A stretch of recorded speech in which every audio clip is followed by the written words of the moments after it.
दोस्तों, आज आपके सामने मैं राइट इन्फॉर्मेशन एक्ट से जुड़े कुछ शॉकिंग फैक्ट्स बताऊंगा। तो आप जानते ही हैं कि अभी इसी साल 2020 में 12 अक्टूबर को राइट इन्फॉर्मेशन एक्ट ने सक्सेसफुली 15 साल कंप्लीट किए। राइट इन्फॉर्मेशन एक्ट को हिंदी में सूचना का अधिकार बोलते हैं।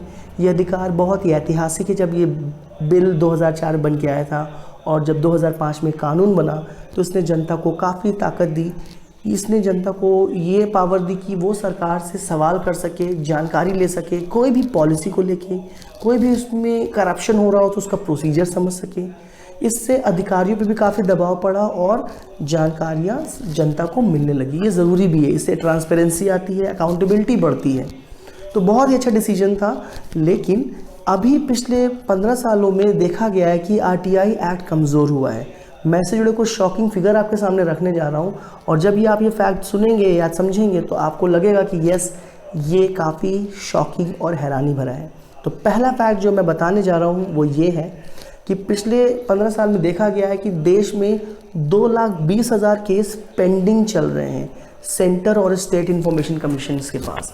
तो जो इन्फॉर्मेशन का जो अधिकार का जो कानून है, ये इसको जो रन करती संस्था है उनका नाम है स्टेट इन्फॉर्मेशन कमीशन, जो राज्य के तौर पे काम करते हैं, और सेंटर में सेंट्रल इन्फॉर्मेशन कमीशन, जिसको CIC बोलते हैं। तो अगर इनको हम इनके पेंडिंग केसेस को जोड़ें तो 2,20,000 के आसपास ये केसेस आ रहे हैं। ये बहुत ही तकलीफ़ है कि दायक है कि जनता को प्रॉपर जानकारी नहीं मिल रही है। 2 लाख केसेस या अपील्स अगर पेंडिंग चल रही है तो इससे आप खुद समझ सकते हैं।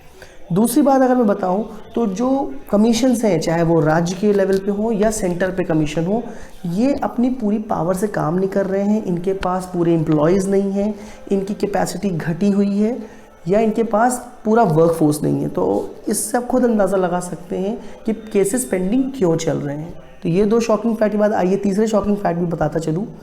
तो कई ऐसे राज्य हैं जहाँ पे केसेस बहुत ज़्यादा पेंडिंग पाए गए हैं। इसमें नंबर 1 पे है आपका महाराष्ट्र, जहाँ पे सबसे ज़्यादा केसेस या पेंडिंग अपील्स चल रही हैं।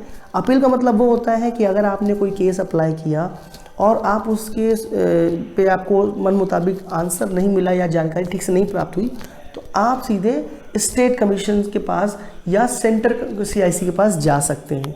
तो महाराष्ट्र की बात करें तो यहाँ पे सबसे ज़्यादा केसेस पेंडिंग है, तकरीबन 60,000 के आसपास। अगर प्रिसाइज में बताऊँ तो 59,000 है। उत्तर प्रदेश बहुत पीछे नहीं है, वहाँ पे भी 47,923 केसेस फिलहाल पेंडिंग है। ये नंबर अब तक बढ़ चुका होगा।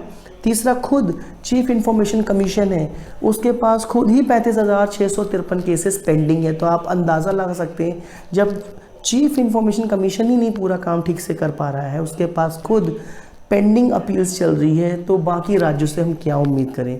महाराष्ट्र और उत्तर प्रदेश 2 भारत के बड़े और बहुत ही इम्पॉर्टेंट राज्य हैं, यहाँ की आबादी बहुत ज़्यादा है, उसके बावजूद केसेस पेंडिंग है। तो ये सोचने लायक बात है।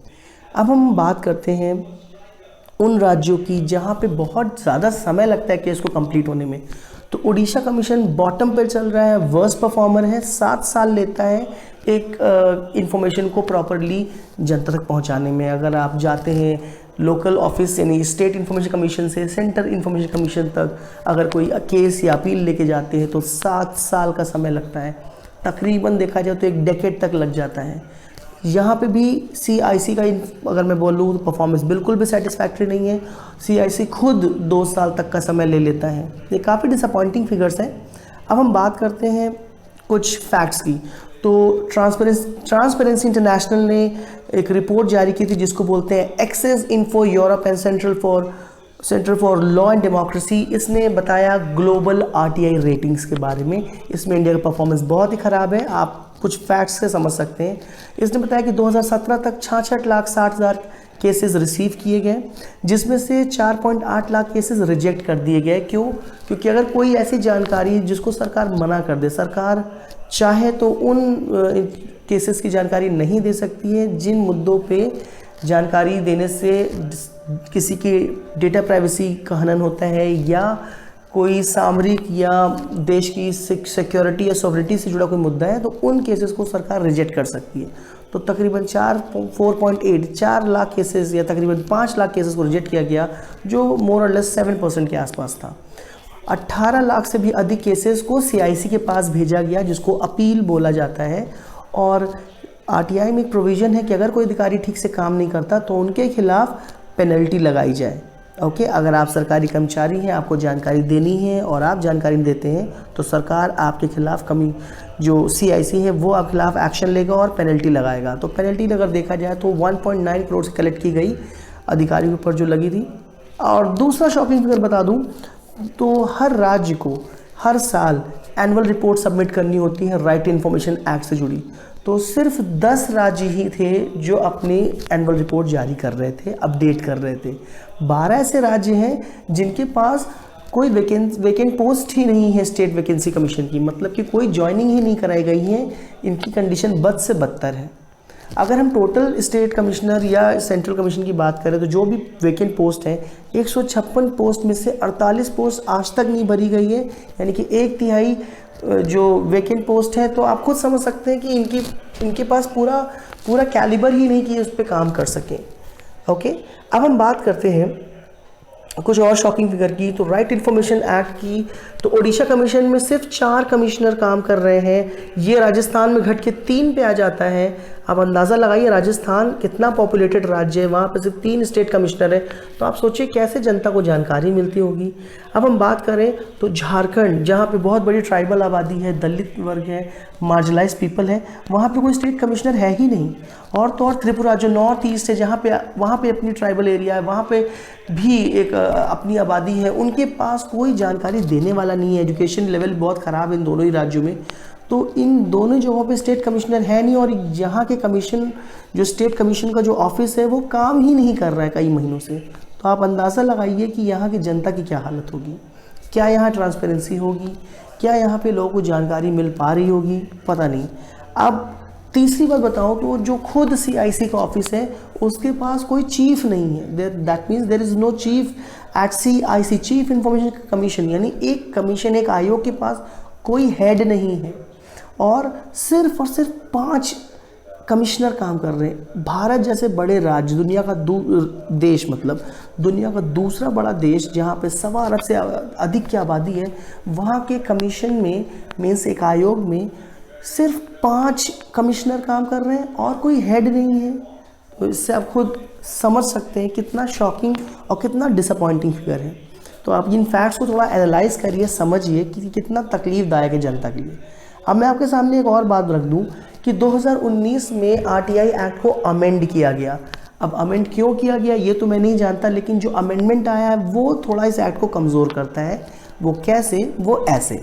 तो अगर आप देखें इस टेबल में तो जो टॉप पे आप देखिए तो लिखा है state information commissioner and information commissioner will have a tenure of 5 years। मतलब पहले जो CIC है, चीफ इन्फॉर्मेशन कमिश्नर और स्टेट इन्फॉर्मेशन कमिश्नर का जो ड्यूरेशन था, जो भी अधिकारी थे इनका 5 साल का ड्यूरेशन था, एक टेन्योर था, वो हटा दिया गया है। अब ये इनका वर्किंग जो टेन्योर है वो सरकार निर्धारित करेगी। अब centre will notify the tenure. तो इससे कहीं ना कहीं अब वो अधिकारी कहीं ना कहीं सरकार पर आश्रित हो जाएंगे, क्योंकि अगर कोई अधिकारी अच्छा काम करता है और सरकार को नहीं पसंद आता है तो सरकार उसका टेन्योर घटा भी सकती है। दूसरा, अगर हम सैलरी के मुद्दे की बात करें तो अभी तक सैलरी जो थी इनकी, चाहे वो सेंटर के जो CIC के जो अधिकारी हैं और सेंट्रल इन्फॉर्मेशन कमिश्नर हैं या स्टेट के जो कमिश्नर हैं, इनको CIC पे करता था जो भी इनकी सैलरी है। अब इनके सैलरी और अलाउंसेस जो है वो अब सरकार निर्धारित करेगी और वो सरकार डिसाइड करेगी। तो कहीं ना कहीं अगेन आप जहाँ काम कर रहे हैं आप ईमानदारी से कैसे काम करेंगे जब आप पूरी तरह से एक पर्टिकुलर सरकार पर डिपेंड कर जाते हैं। याद रखिए जो भी कमीशंस होते हैं इनके खुद के एक्ट्स होते हैं, इनकी ऑटोनॉमी होती है। मैं ये नहीं कह रहा हूँ सरकार का विरोध करे, मैं ये बताना चाह रहा हूँ कि ये सरकार पर टिके नहीं होते। कोर्ट्स ये सरकार पर नहीं टिकी होती हैं। लोक सेवा आयोग ये खुद डेमोक्रेटिक होते हैं, ये खुद फ्रीडम इनके पास होता है। यूनिवर्सिटीज़ भी ऐसे ही चलती हैं। लेकिन आजकल आप देखिए तो सरकार का दखल थोड़ा ज़्यादा ही बढ़ गया है। तीसरी, अगर हम बात करें डिडक्शन इन सैलरी की, तो अभी तक ये था कि अगर कोई अधिकारी कोई अलग से पेंशन ले रहा है या कोई अदर रिटायरमेंट बेनिफिट ले रहा है तो उसकी सैलरी को घटा के पेंशन के बराबर कर दिया जाता था। लेकिन अगर अब ऐसा करता है कोई अधिकारी, अलग से कोई पेंशन ले रहा है, अलग से कोई एडवांस या कोई बेनिफिट ले रहा है, तो वो प्रोविज़न हटा दिया गया है। तो कहीं ना कहीं सरकार, एक तो कमीशंस के पास पूरे एम्प्लॉयज़ नहीं हैं, उनके केसेस पेंडिंग चल रहे हैं, एक्ट को आपने मॉडिफाई करके कमज़ोर कर दिया है। जो इसमें एक फीचर नहीं बताया गया है वो ये है कि अगर कोई पहले क्या था, पेनल्टी का प्रोविज़न था, अब सरकार पेनल्टी प्रोविज़न को हटाने पर विचार कर रही है या उनके खिलाफ इतना स्ट्रिक्ट एक्शन नहीं होगा। तो इससे कहीं ना कहीं जनता को काफ़ी डिसहार्टनिंग होगा। आप इससे अंदाज़ा लगा सकते हैं कि आरटीआई एक्ट को मजबूत की बजाय कमज़ोर किया गया है। अब सोचा जाए तो इसको क्यों लाया गया था?